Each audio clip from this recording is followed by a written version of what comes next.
नमस्कार, आप देख रहे हैं SPN9 न्यूज। आज नेताजी सुभाष चंद्र बोस की पुण्यतिथि है। बात ठीक 76 साल पहले की है। 18 अगस्त 1945 की है। जापान दूसरा विश्व युद्ध हार चुका था। अंग्रेज नेताजी के पीछे पड़े हुए थे। इसे देखते हुए उन्होंने रूस से मदद मांगने का मन बनाया। 18 अगस्त 1945 को उन्होंने मंचूरिया की तरफ उड़ान भरी। इसके बाद किसी को फिर वो दिखाई नहीं दिए। तमाम सवाल उठते हैं, क्या नेताजी जिंदा हैं? 76 साल बाद भी रहस्य क्या है नेताजी की मौत का? जिस प्लेन क्रैश में उनका निधन हुआ था, वो प्लेन कौन सा था? उस प्लेन के बाद नेताजी क्यों नहीं मिले? तमाम ऐसे सवाल खड़े होते हैं जो कहीं ना कहीं दिल को दहला देते हैं। 5 दिन बाद जब नेताजी का प्लेन क्रैश हो जाता है, उसके 5 दिन बाद टोक्यो रेडियो ने जानकारी दी कि नेताजी जिस विमान से जा रहे थे, वो ताई होकू हवाई अड्डे के पास क्रैश हो गया। इस हादसे में नेताजी बुरी तरह से जल गए। ताई होकू सैनिक अस्पताल में उनका निधन हो गया। उनके साथ विमान में सवार बाकी लोग भी मारे गए। आज भी उनकी अस्थियां टोक्यो के रेंकोजी मंदिर में रखी हुई हैं। सबसे बड़ी बात यह है कि उस समय की सरकार ने आखिर नेताजी को न्याय क्यों नहीं दिलाया?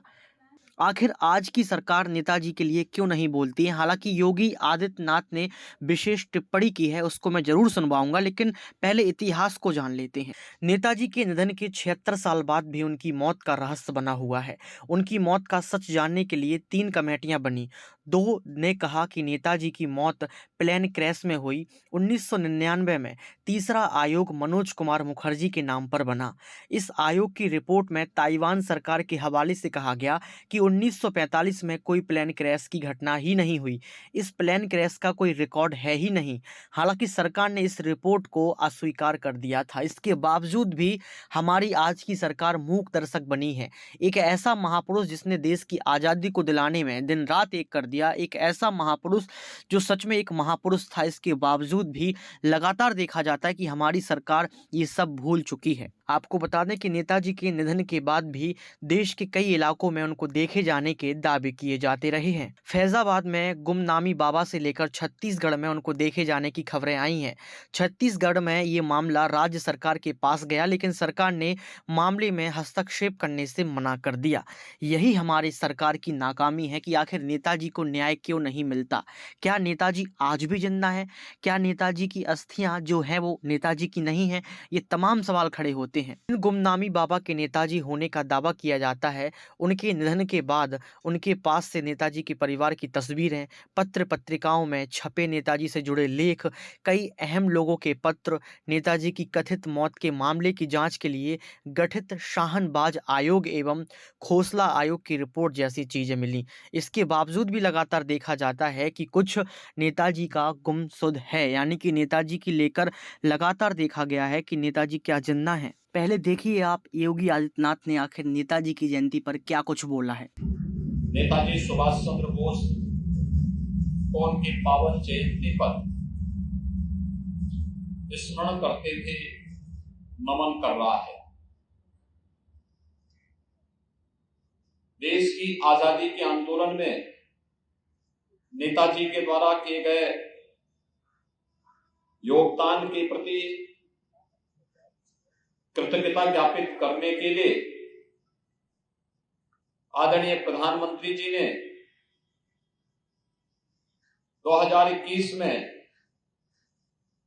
23 जनवरी की तिथि को पराक्रम दिवस के रूप में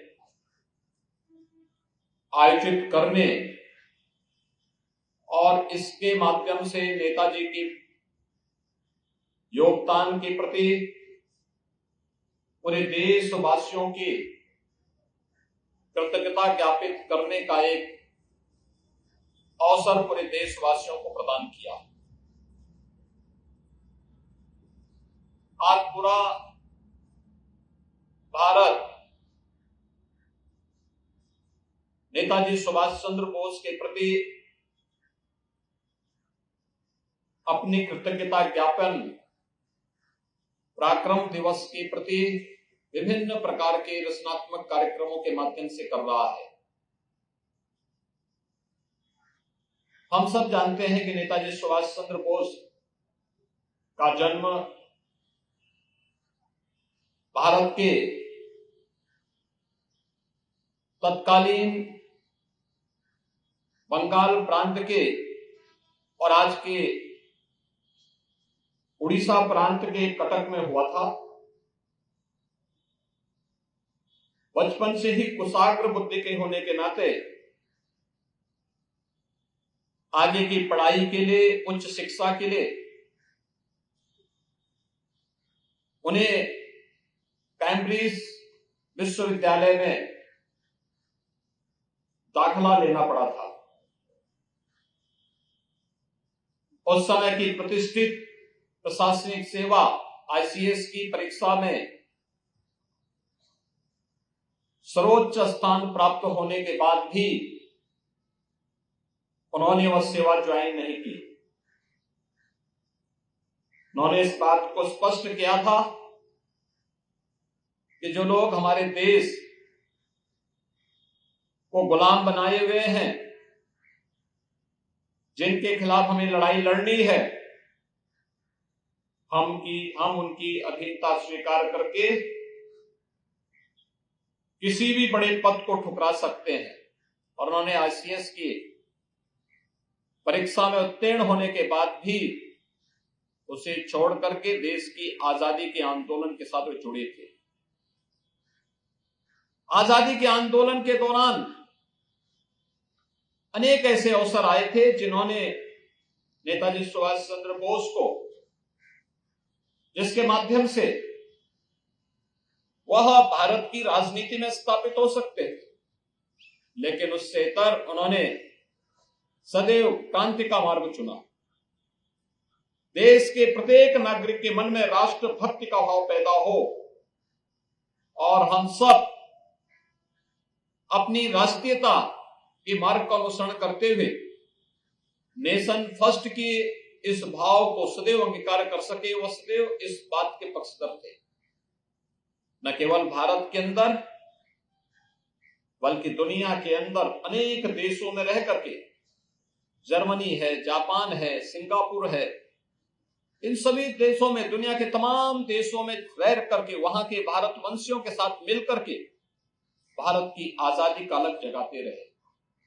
आजाद हिंद फौज नेताजी सुभाष चंद्र बोस की भारत की आजादी के लिए जिन मार्गों का उन्होंने उस कालखंड में अनुसरण किया था, उसका एक उदाहरण है। नेताजी सुभाष चंद्र बोस ने उस समय जो स्लोगन दिए थे, चाहे वह दिल्ली चलो का नारा हो, चाहे वह जय हिंद का नारा हो, जो आज भी हम सब के अंदर एक नया रोमांच पैदा करता है, और चाहे इस देश के युवाओं के मन में इस भाव को पैदा करने के लिए कि देश की आजादी के लिए जो उन्होंने दिया था, जो भारत के प्रत्येक जवान पर वो नारा अक्सर सुनने को मिलता है कि तुम मुझे खून दो, मैं तुम्हें आजादी दूंगा, यह अपने आप में ही हर भारतवासी को रोमांचित कर देता है।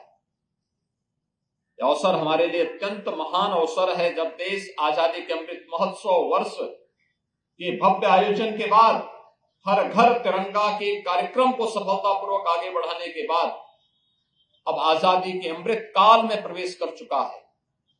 स्वाभाविक रूप से इस देश को दुनिया की सबसे बड़ी ताकत बनाने के लिए प्रधानमंत्री मोदी जी के नेतृत्व में जो कार्यक्रम चल रहे हैं, उन सभी कार्यक्रमों को हर भारतवासी अगर अपने कर्तव्यों का पालन करना प्रारंभ करेगा, स्वाभाविक रूप से नेताजी सुभाष चंद्र बोस जैसे भारत माता के अमर सपूतों और आजादी के महानायकों के वे सपने साकार होंगे, जिन्होंने देश भारत को दुनिया की एक बड़ी ताकत, एक स्वतंत्र भारत को दुनिया की एक बड़ी ताकत के रूप में स्थापित करने का देखा था। आज हम सब आजादी के इस महानायक को उनकी पावन जयंती के रूप में स्मरण कर रहे हैं। मैं इस अवसर पर देश की आजादी के लिए एक सुरक्षित और स्वावलंबी भारत बनाने का उनका जो सपना था, उस सपने के लिए आज भारत सकारात्मक दिशा में प्रधानमंत्री मोदी जी के नेतृत्व में आगे बढ़ा है।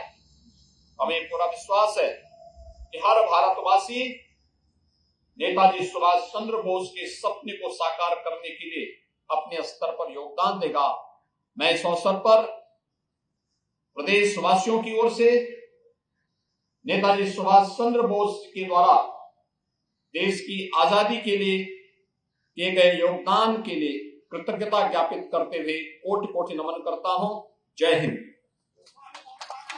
तो सुना आपने, यहाँ पर योगी आदित्यनाथ ने जो बात कही है, क्या इस बात से आप सहमत हैं?